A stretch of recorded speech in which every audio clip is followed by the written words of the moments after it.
शैतानों की दुनिया के बारे में तो आपने कई बार सुना होगा और इसी को रिप्रेजेंट करती है 2023 में inside out the red door, जिसकी स्टोरी आज मैं आपके साथ शेयर करने वाला हूं, जिसके लिए रोल में हमें भूतों पर मास्टरी किए हुए पैट्रिक विल्सन देखने को मिल जाते हैं। तो अपनी समय गरिमा को ध्यान में रखते हुए सब्सक्राइब वाला बटन दबाकर इस मूवी की स्टोरी का लुत्फ उठा सकते हैं।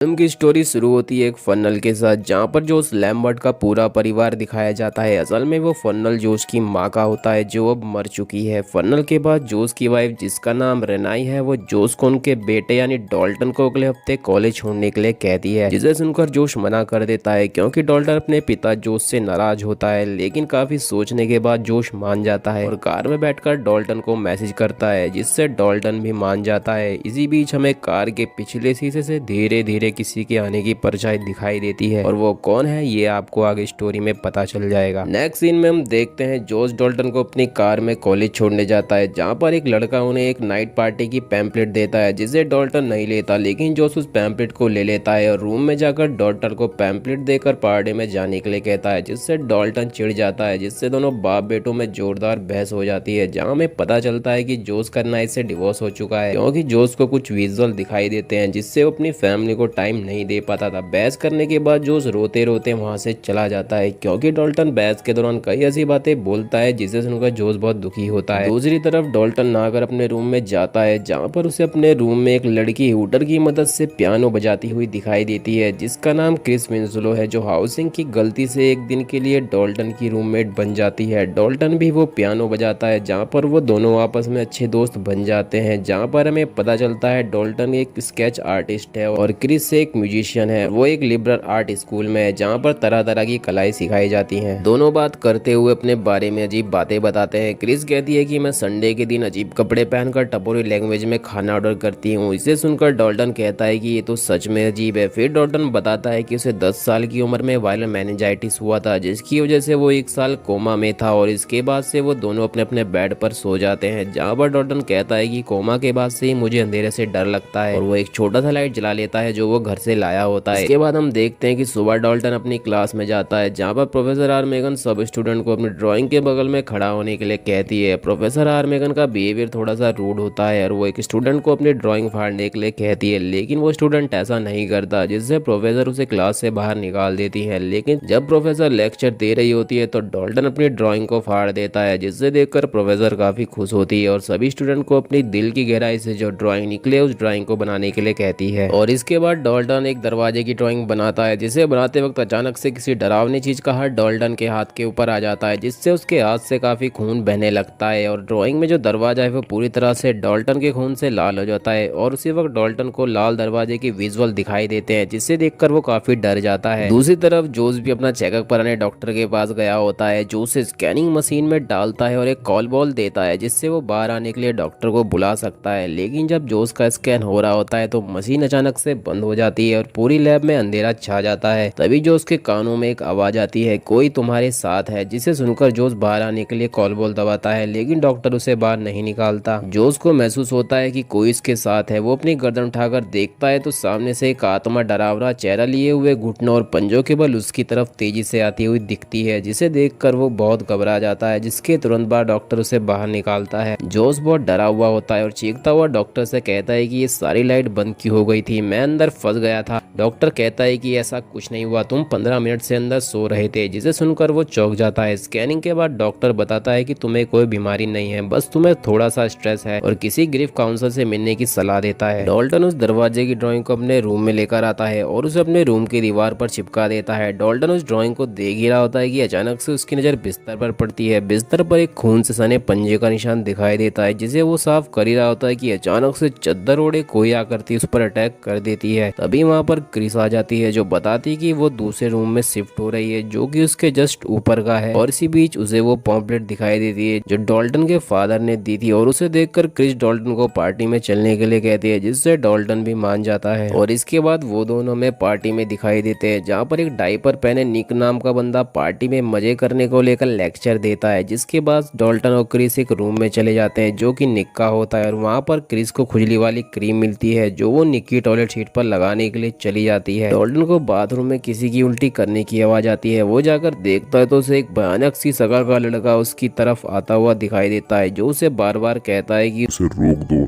दरवाजा बंद कर दो। तो इतना सुनकर डॉल्टन घबराकर बेड के नीचे छिप जाता है, जहाँ पर उसे किसी के पैर दिखाई देते हैं। जैसे ही डॉल्टन अपनी गर्दन बाहर निकाल कर देखता है तो वो भयानक शक्ल वाला लड़का उस पर घिनौनी उल्टी कर देता है, जिससे डॉल्टन चिल्लाने लगता है। डॉल्टन की आवाज सुनकर क्रिस भी वहाँ पर आ जाती है, जिससे हमें पता चलता है कि डॉल्टन को भी विजुअल्स आते हैं। असल में ऐसा कुछ नहीं हुआ होता, लेकिन तभी निक अपने दोस्तों के साथ वहाँ पर आ जाता है और क्रिस को बंदरिया बोलकर उसकी काफी खिल्ली उड़ाता है, जिससे क्रिस को गुस्सा आ जाता है और वो निक के अखरोट तोड़कर डॉल्टन को लेकर वहां से भाग जाती है। अगले सीन में हम देखते हैं कि डॉल्टन उस दरवाजे वाली ड्राइंग पर किसी का चित्र बनाता है, जो साफ तरीके से दिखाई नहीं देता, और उसी को देखते हुए उसकी आंख लग जाती है। जब वह आंख खोलता है तो उसके सामने एक लैंप रखा होता है, जिसे लेकर वो सीधा क्रिस के रूम में चला जाता है, जहाँ पर वो मेज पर रखा हुआ पियानो बजाने लगता है, जिसे सुनकर क्रिस भी जाग जाती है। और डॉल्टन वहां से भाग ही रहा होता है कि उसके पीछे कोई पंजों और घुटनों के बल आता हुआ दिखाई देता है। जैसे ही डॉल्टन अपने रूम में जाता है तो हमें पता चलता है कि डॉल्टन तो रूम में ही था। असल में उसकी आत्मा क्रिस के रूम में गई थी। इतने में क्रिस भी वहां पर आ जाती है। वह क्रिस को सारी बातें बताता है, जिससे क्रिस उसे पैरानॉर्मल इन्वेस्टिगेटर का एक वीडियो दिखाती है, जो बताते हैं कि कुछ लोगों में एस्ट्रल प्रोजेक्शन होता है, जिसमें हमारी फिजिकल बॉडी सो जाती है और एस्ट्रल बॉडी फिजिकल बॉडी से निकलकर दूसरी दुनिया में चली जाती है। और वो बताते हैं कि हमारी फॉरवर्ड मेंटर एलिस नायर ने उस दुनिया को शैतानों की दुनिया का नाम दिया था। एलिस ने बताया था कि इस दुनिया में ऐसी आत्माएं रहती हैं जो बहुत तकलीफ में होती है। एस्ट्रल प्रोजेक्ट करके जब हम उस दुनिया में जाते हैं तो हमारे आने से वो जाग जाती हैं और वो हमारी आत्माओं को महसूस कर सकती हैं। उन्हें भी जिंदगी चाहिए, जिसे छीनने वो इस दुनिया में आ सकती है। और इसे सुनकर डॉल्टन फिर से उसी बाथरूम वाले भूत से बात करने के लिए क्रिस से कहता है, क्योंकि वह कह रहा था कि दरवाजा बंद कर दो। शायद वो उसी ड्राइंग वाले दरवाजे की बात कर रहा हो। इसके बाद वो दोनों उसी जगह पर दोबारा पहुंचते हैं जहाँ पर पिछली बार डरावनी शक्ल वाला लड़का मिला था। डॉल्टन एस्ट्रल प्रोजेक्शन करता है और उसी बाथरूम में जाता है। तभी दूसरी तरफ क्रिस की कोई गर्दन दबा देता है, जिसे सुनकर डॉल्टन आ ही रहा होता है कि अचानक से किसी का हाथ दीवार तोड़कर डॉल्टन को पकड़ लेता है और दरवाजा बंद करने के लिए कहता है। डॉल्टन किसी तरह क्रिस के पास जाता है तो देखता है कि क्रिस के बगल में एक डरावना शैतान उसका गला दबा रहा होता है, जो एक अंधेरी दुनिया से आया हुआ शैतान होता है। डॉल्टन तुरंत अपने शरीर में वापस जाता है, जिससे सब नॉर्मल हो जाता है। दूसरी तरफ जोस भी अपने पिता की हॉस्पिटल रिपोर्ट डेस्कटॉप पर चेक करता है, जिसे देखकर वो चौंक जाता है, क्योंकि जोस के पिता को भी एस्ट्रल प्रोजेक्शन था, जिसकी वजह से उनकी मौत हुई थी। और वही प्रॉब्लम डॉल्टन को भी है। और इसके बाद सीधा वो अपनी एक्स वाइफ रेनाई के घर जाता है, जहां वो उसे बताता है कि मेरे पिता ने सन 1978 में मेंटल हॉस्पिटल की छत से कूदकर अपनी जान दी थी और अब वो 40 साल बाद मेरे पीछे पड़े हैं। और वो मरने से पहले मेरी मॉम के लिए एक लेटर छोड़कर गए थे, जिस पर लिखा था मेरे साथ सब खत्म होगा, लेकिन ऐसा कुछ नहीं हुआ। इसके बाद अब वो सब मेरे साथ हो रहा है। मैं भी उन्हीं की तरह पागल हूँ। मैंने ये प्रॉब्लम डॉल्टन को भी दी है। और इतना कहकर वो निराश हो जाता है। इतना सुनकर रेनाई उससे कहती है कि तुम पागल नहीं हो, तुम और डॉल्टन दूसरी दुनिया में जा सकते हो जो बुरी आत्माओं से भरी हुई है। और कुछ फोटो दिखाकर बताती है कि बचपन से ये एक आत्मा तुम्हारे पीछे पड़ी है, जो तुम्हारे डैड के पीछे भी थी। शायद तुम्हारे डैड तुम्हें उस आत्मा से बचाने आए हो। इतना सुनकर दोस्त चिल्लाते हुए रेनाई से कहता है कि ये सब तुमने मुझसे पहले क्यों नहीं बताया, तुमने ये बात मुझसे 10 साल से छुपा कर रखी। रिप्लाई में रेनाई कहती है कि तुमने मैं जान से मारने की कोशिश की थी, तुम बेसबॉल बैट लेकर पूरे घर में घूम रहे थे और मैंने किसी तरह बच्चों को बचाया और तुमसे अलग हो गई, जो जरूरी था। दूसरी तरफ डॉल्टन अपने भाई फोस्टर को अपने कोमा से जुड़ी बातों के बारे में पूछता है और बताता है कि मैंने हाथ में हथौड़ा लिए लाल दरवाजे के आगे एक आदमी की ड्राइंग बनाई है, जो कि पुरानी यादें हैं जो कोमा की वजह से मिट गई है और ये मेरे बीते कल से जुड़ी है। इतना सुनकर फोस्टर बताता है कि मेरे दिमाग में भी एक फोटो छपी हुई है, जो कि एक बेसमेंट से जुड़ी है। जिसे सुनकर डॉल्टन भागकर अपने रूम में जाता है और उस लाल दरवाजे वाली पेंटिंग में आदमी की तस्वीर को पूरा बना देता है। वो आदमी कोई और नहीं बल्कि डॉल्टन का बाप जोश होता है, जिसे देखकर वो बहुत चीखता है और उसकी फोटो खींचकर फोस्टर को भेज देता है, जो सीधा उसे अपने मॉम और डैड को दिखा देता है, जिसे देखकर सब शौक हो जाते हैं। दूसरी तरफ डॉल्टन भी इस ड्राइंग को देख रहा होता है और अचानक से उसे नींद आ जाती है और एस्ट्रल प्रोजेक्शन के जरिए वो फिर से दूसरी दुनिया में पहुंच जाता है और सामने ड्राइंग पर रखा हथौड़ा उठाकर पास्ट में उसी बेसमेंट में पहुंच जाता है, जहाँ पर उसकी मॉम ने उन्हें जोश से छिपाया था। और जोश जोर जोर से दरवाजा पीट रहा होता है, जिसे देखकर डॉल्टन अपनी मॉम से अंधेरी दुनिया में जाकर ये सब रोकने के लिए कहता है और एस्ट्रल प्रोजेक्शन के लिए एक कोने में सो जाता है। इतने में जोश दरवाजा तोड़कर अंदर आ जाता है और रेनाई को एक तरफ फेंक देता है और डॉल्टन के पास हथौड़ा लेकर पहुंच जाता है और मारने वाला ही होता है कि तभी अचानक से पीछे खड़ा डॉल्टन जोश को रोक देता है, जिसके तुरंत बाद वो किसी लाल और नीली रोशनी वाली जगह पर होता है और किसी डरावनी बुढ़िया से हाथापाई कर रहा होता है जो उसका गला दबा रही होती है। ये देखकर वो चीखने लगता है और वो शैतानी बुढ़िया वहाँ से अचानक से गायब हो जाती है और वहाँ पर एक म्यूजिक बजने लगता है जहाँ पर डॉल्टन को अपने बचपन के विजुअल दिखाई देते हैं और इसी बीच हमें एक डरावना और घिनौना शैतान अपनी चमड़ी नोचता हुआ दिखाई देता है। लेकिन तभी डॉल्टन की आँख खुल जाती है और वो अपने रूम में ही होता है, जहाँ पर क्रिस कुछ लाइटें लेकर उसके पास आती है क्योंकि डॉल्टन को अंधेरे से डर लगता है। इसे सुनकर डॉल्टन कहता है कि मुझे अंधेरे से डर नहीं लगता। क्रिस डॉल्टन से बात करते हुए लाइट लगा ही रही होती है कि अचानक से डॉल्टन की शक्ल डरावनी हो जाती है और उठकर वो एक अंधेरे कोने में खड़ा हो जाता है। जब क्रिस उसे जाकर देखती है तो डॉल्टन क्रिस को दीवार पर दे मारता है और वापस हमें शैतानों की दुनिया में डॉल्टन दिखाई देता है, जहाँ पर एस्ट्रल प्रोजेक्शन के जरिए गया था और दूसरी तरफ जोश भी एस्ट्रल प्रोजेक्शन के जरिए शैतानी दुनिया में आ जाता है, जहाँ पर उसे डॉल्टन डरावना चेहरा लिए हुए चीख कर कहीं और पहुंचा देता है जो अंधेरे से भरी हुई होती है, जहाँ पर उसे अपना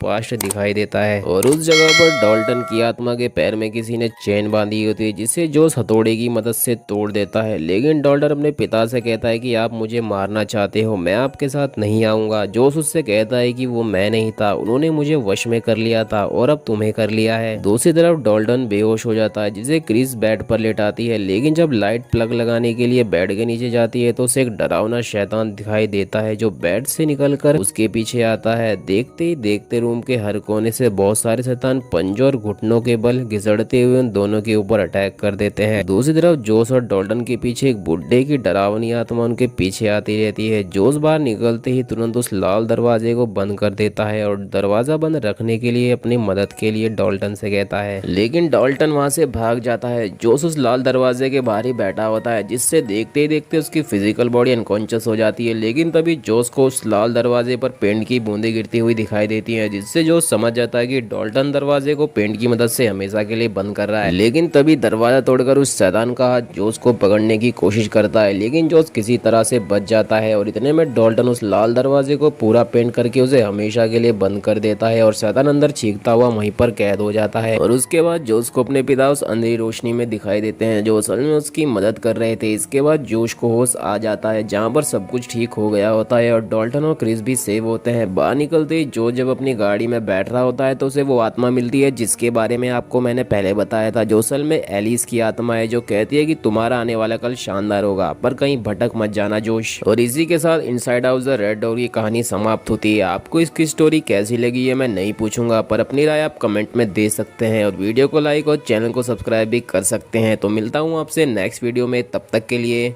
गुड बाय।